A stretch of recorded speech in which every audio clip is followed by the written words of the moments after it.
अस्सलाम वालेकुम, मेरा नाम शेफ अफजल है और आज मैं आपके साथ गाजर हलवा बनाने की 1 किलो की रेसिपी शेयर करूंगा। देखिए, गाजर हलवे की काफ़ी सारी वीडियोस आप मेरे चैनल पर देख चुके हैं, मगर वो जो वीडियो है ना, वो है थोड़ी सी ज़्यादा क्वांटिटी में, यानी कि 5 किलो की, 10 किलो की या इवन 50 किलो की भी मैं रेसिपी अपने चैनल पे अपलोड कर चुका हूँ। और उन्हीं वीडियो के नीचे मैंने कुछ कमेंट्स पढ़े, उसके अंदर बहुत सारे मेरे भाइयों ने, मेरी बहनों ने कमेंट किए हुए थे कि हमें शेफ़ 1 किलो गाजर का हलवा बनाना सिखाएँ, हमारी फैमिली छोटी है या हम कम क्वांटिटी में बनाना चाहते हैं।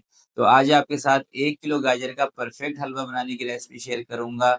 और चाहे आप 1 किलो का बनाएँ, चाहे 10 किलो का बनाएँ, टेस्ट भी वही आएगा, लुक भी वही हलवाइयों वाला होगा और इंशाल्लाह इतना ज़बरदस्त और इतना आसान सा तरीका आपको बताऊँगा कि वीडियो देखकर ही आपका दिल खुश हो जाएगा। तो रेसिपी बहुत ही ज़बरदस्त है। सर्दियाँ चल रही हैं, ज़रूर इस रेसिपी को ट्राई कीजिएगा, आपको इंशाल्लाह मज़ा आ जाएगा। तो चलें फिर इस रेसिपी को बनाना स्टार्ट करते हैं। बिस्मिल्लाहिर्रहमानिर्रहीम। गाजर का हलवा अगर आप टेस्टी बनाना चाहते हैं ना, तो सबसे पहले आपने क्या करना है कि उसके बीच में जो खोया इस्तेमाल किया जाता है ना, वो आपने ख़ुद तैयार करना है। अगर आप चाहते हैं कि आपका गाजर का हलवा टेस्टफुल बने, तो मैंने लिया है 1 लीटर दूध मैंने लिया है फुल फैट। अगर आप पाकिस्तान से बाहर हैं, बोतल वाला डब्बे वाला दूध इस्तेमाल कर रहे हैं, तो आपने फुल फैट लेना है। ये जो डबल फैट दूध होता है ना, उसका इस्तेमाल करना है। और खोया बनाना बहुत ही आसान है, सिर्फ आपने इसके बीच में चमचा डाल देना है कढ़ाई के बीच में, और इसको आपने पकाते रहना है तेज़ आंच पे। आंच कम नहीं करनी, तेज़ आंच पे पकाएंगे जल्दी खोया बन जाता है। हल्की आंच पे पकाएंगे तो खोए का कलर भी चेंज हो जाएगा और टाइम इसमें ज़्यादा लगेगा। अगर चूल्हा आपका सही है ना, तो 1 लीटर दूध के अंदर तकरीबन आपके 30 मिनट लगेंगे खोया बनने में। और 1 लीटर दूध अगर आपका अच्छा दूध होगा तो इसके अंदर तकरीबन 1 पाव खोया बन जाता है, जो कि 1 किलो गाजर के लिए काफ़ी रहता है। अगर आपका दूध थोड़ा सा पतला है, फिर आपको 1 किलो से थोड़ा सा ज़्यादा दूध लेना है। तो ये देखें, इस स्टेज पर आके ना सिर्फ आपने दूध को पकाते रहना है और इस स्टेज पर आकर आपने चूल्हा बंद कर देना है। और ये दानेदार खोया हमारा बन गया है, तो इसको मैं भी कर रहा हूँ साइड पर और आपको लेके चलता हूँ गाजर की तरफ। 1 किलो मैंने ली हैं गाजरें। आजकल तो माशाल्लाह से बहुत बेहतरीन मार्केट के अंदर गाजरें आ रही हैं। बस इसके अंदर आपने एक ख्याल करना है कि बहुत ज़्यादा मोटी गाजरें नहीं लेनी जिसके बीच में हड्डी होती है, क्योंकि वो एक तो टेस्ट को भी ख़राब करती है हड्डी, और वो बीच में जाके ना गलती नहीं है, और इतनी ज़्यादा जूसी नहीं होती, क्योंकि जितनी जूसी गाजर होगी सेहत के लिए भी फ़ायदेमंद है और हलवा भी मज़े का बनेगा। सूखी हुई गाजरें लेंगे उससे हलवा भी मज़े का नहीं बनेगा, गाजरें गलेंगी भी नहीं। और उसके अंदर आपको पता है कि गाजरों का जब पानी नहीं होगा तो वो आपकी सेहत के लिए क्या फ़ायदे देंगी। तो सबसे पहले गाजरों को आपने अच्छी तरीके से छील लेना है, जैसे मैंने इसकी स्किन को रिमूव कर दिया है ना, और मैंने इसको काट भी रहा हूँ। तो ये देखें दोस्तों, सारी गाजरें मैंने छील के साफ़ कर ली हैं, इनको मैंने धो लिया है। अब देखें, या तो आप इसको कद्दूकश कर लें, कद्दूकश थोड़ा सा मुश्किल होता है, या फिर आप इसको चॉपर के अंदर भी यानी कि कद्दूकश कर सकते हैं। ये वाला जो होता है ना, इसका पार्टियाँ लगाएं, और जो कीमा पीसने वाला होता है ना, वो आपने नहीं लगाना, ठीक है। और इस तरीके से गाजरें डालते रहें। यकीन करें, अगर आपके पास 5 किलो गाजरें भी हैं ना, आप इसको 10 मिनट के अंदर, 5 मिनट में इस चॉपर मशीन से निकाल सकते हैं। इसका इतना फ़ायदा है, क्योंकि कमर्शियली जो गाजर का हलवा बनता है वो भी मशीन से गाजरों को क्रश करते हैं, तो आप इसको इस तरह से चॉपर से कर सकते हैं। तो ये देखें, लच्छे आप देखें, और यकीन करें गाजर का हलवा जो सही बनता है ना, यानी कि लुक वाइज अच्छे जो बनता है, वो इस तरह से लच्छे वाली गाजर का ही बनता है। तो मैं इसको क्रश करने के बाद ना धो रहा हूँ। देखें, आपकी मर्ज़ी है, क्रश करने के बाद आप ना भी धोएं फिर भी हलवा सही बन जाएगा।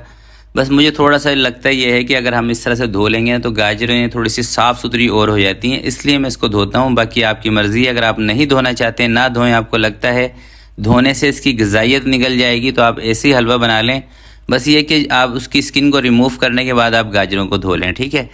तो गाजरें मैंने धोने के बाद अच्छी तरह से इसको निचोड़ कर कढ़ाई के अंदर डाल दिया है, और इसके अंदर 1 कप से थोड़ी सी कम मैंने चीनी शामिल की है, 3 से 4 सब्ज़ इलायचियाँ शामिल की हैं, और चीनी के साथ ही इसको हमने पकाना है 2 से 3 मिनट। जब आप इसके अंदर चमचा चलाएंगे ना, शुरू में शायद आपको लगे थोड़ा सा मुश्किल है, 2 से 3 मिनट में गाजरें और चीनी अपना पानी छोड़ देती हैं। तो ये देखें दोस्तों, ये गाजरें हैं 1 किलो, ठीक है। तो इसको गलाना थोड़ा सा होगा मुश्किल, क्योंकि कम क्वांटिटी में कोई भी चीज़ होती है ना, तो उसको गलने में थोड़ा सा टाइम लगता है। अगर 5 किलो 6 किलो गाजरें होंगी, फिर तो ये चीनी वाले पानी से ही गल जाएंगी। तो गलाने के लिए इसके अंदर मैं 1 कप दूध शामिल कर रहा हूँ। दूध आपने नहीं शामिल करना, आप पानी शामिल कर दें, ठीक है। तो 1 लीटर दूध का तो हमने खोया बना लिया है, और तकरीबन 200 ml के करीब दूध ये होगा, तो ये कुल मिला के 1.25 लीटर दूध का खोया हमारा बन जाएगा। और इस दूध ने भी एंड के अंदर खोया ही बनना है इसके अंदर, ठीक है। तो इसके अंदर जैसे एक उबाल आएगा, इसको मैं कवर लगा के 10 से 12 मिनट के लिए रखूँगा। थोड़ी सी आँच हल्की करूँगा ताकि गाजरें गल जाएँ। 10 से 12 मिनट के बाद दोस्तों कवर को हटाएंगे, और क्योंकि गाजरों को ना गलाना ज़रूरी होता है। देखें, जब तक गाजरें गलेंगी नहीं ना तब तक हलवा टेस्टी नहीं बनेगा। ये मेरी बात आपने याद रखनी है। तेज़ आंच पे इसको भूनते रहेंगे तो गाजरें नहीं गलेंगी। और अब हमने क्या करना है कि इसका ये जो पानी है ना दूध वाला, इसको खुश्क करना है। और इसी दौरान आपने गाजरों को भी चेक कर लेना है। ये देखें बिल्कुल नरम हो गई ना, गल चुकी हैं गाजरें। जब गाजरें गल जाएं उसके बाद आपने थोड़ी सी आंच को तेज़ करके इसका जो पानी है इसको ड्राई कर लेना है। अच्छा, अब आप घर में हलवा बनाते हैं, आपसे काला क्यों पड़ जाता है ये भी आपको बताता हूँ। तो आप दोस्तों बनाते हैं सिल्वर वाली कढ़ाई के अंदर, सिल्वर के पतीले के अंदर। उसमें करते आप क्या हैं कि गाजरें ज़्यादा होती हैं, बर्तन छोटा होता है, उसके अंदर आप कसना शुरू कर देते हैं। दूसरा आप ये करते हैं कि गाजरों के अंदर डायरेक्ट काफ़ी सारा दूध डाल देते हैं, जिसकी वजह से आपको मेहनत भी ज़्यादा करनी पड़ती है। और उसको गाजरों को पकते पकते पकते पकते आपको पता है ना कि सिल्वर अपना कलर छोड़ता है, तो वो जो सिल्वर की कढ़ाई का पतीले का जो कलर होता है ना वो गाजरों के अंदर आ जाता है। तो देखें, अगर आप खोया अलग से बना के इसमें मिक्स करेंगे ना, यकीन करें नेक्स्ट लेवल का हलवा आपका बनेगा। आप इंशाल्लाह मुझे दुआएं देंगे अगर आपने इस तरीके से हलवा बनाया है तो दूसरी साइड पे देखें दोस्तों, हमारी गाजरों का ना पानी भी बिल्कुल खुश्क हो गया था। तो इसके अंदर मैंने घी शामिल कर दिया है। घी इसके अंदर तकरीबन आपने ना 1 किलो गाजर के अंदर 100 ml के करीब घी ले लें, यानी कि 100 ग्राम काफ़ी है। देसी घी लेंगे, यकीन करें इतना मज़ेदार हलवा बनेगा कि बस आप खुद ही कहेंगे कि कोई चीज़ बनी है। ठीक है, देसी घी लीजिएगा। देसी घी नहीं है तो बनास्पति घी आपने लेना है, तेल का इस्तेमाल इसमें नहीं करना। घी डालने के बाद 3 से 4 मिनट तक आपने इसकी भुनाई करनी है घी के साथ, क्योंकि असल जो टेस्ट होता है ना वो घी के बाद जब आप भुनाई करते हैं ना तब इसके अंदर से आता है। 3 से 4 मिनट भुनाई करने के बाद आपने इसका चूल्हा बंद कर देना है, और जो खोया बनाया था ना वो उठा के इसके अंदर डाल देना है, और इसको इस तरह से नीचे दबा देना है खोए को गाजरे के अंदर, और 4 से 5 मिनट के लिए छोड़ देना है ताकि खोया थोड़ा सा गर्म हो जाए। उसके बाद इसको मिक्स करेंगे। तो 4 से 5 मिनट के बाद इसको मिक्सिंग करनी है। और ये देखें चूल्हा इसका बंद है। खोया डालने के बाद आपने कभी भी इसको नहीं पकाना, सिर्फ गर्म करना है। अगर ये ठंडा हो जाए तो, अगर खोया डाल के आप इसको पकाते रहेंगे तो ये फिर हलवा नहीं बनेगा, ये फिर कलाकंद बन जाएगी गाजर वाली, क्योंकि ये फिर ज़्यादा सख्त हो जाएगा।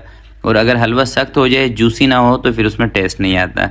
ये छोटे छोटे पॉइंट है, इसलिए मैं आपको बताता हूँ कि अगर आप इस रेसिपी को ट्राई करें तो आपकी मेहनत भी वसूल हो जाए और आपके पैसे भी ज़ाया ना हो। तो ये देखें, आप इसका लुक चेक करें माशाल्लाह से कितना बेहतरीन है। और अब मैं इसको करता हूँ डिश आउट और फाइनल लुक इसका आपको दिखाता हूँ। और हलवा दोस्तों इंशाल्लाह जब भी आप बनाएंगे बहुत मज़े का बनेगा। तो ये आप इसका लुक चेक कर लें, देखें माशाल्लाह से बिल्कुल हलवाइयों वाला आपको लग रहा है ना। और ये देखें थोड़ी सी मैंने इसकी गार्निश भी कर दी है। थोड़ा सा मैंने खोया बचा लिया था जो मैंने इसकी साइडों पे लगा दिया है। थोड़ा सा मेरे पास रखा था खोया, वो दोनों मिक्स करके मैंने इसकी साइडों पे लगा दिया है। थोड़े से बादाम पिस्ते के साथ इसकी गार्निश कर दी है। तो इस तरीके से अगर आप हलवा सर्व करेंगे और अपने घर वालों को बना के खिलाएंगे ना, यकीन करें आपकी तारीफ़ें होंगी। तो वीडियो अच्छी लगी हो और वीडियो के अंदर एक बात भी आपको अच्छी लगी हो ना, तो प्लीज़ इस वीडियो को लाइक ज़रूर कीजिएगा, दोस्तों के साथ शेयर कीजिएगा। आपसे मिलते हैं किसी नेक्स्ट वीडियो में। तब तक के लिए अपना बहुत सारा ख्याल रखिएगा, अपने वालिदैन का ख्याल रखिएगा। अल्लाह हाफिज़।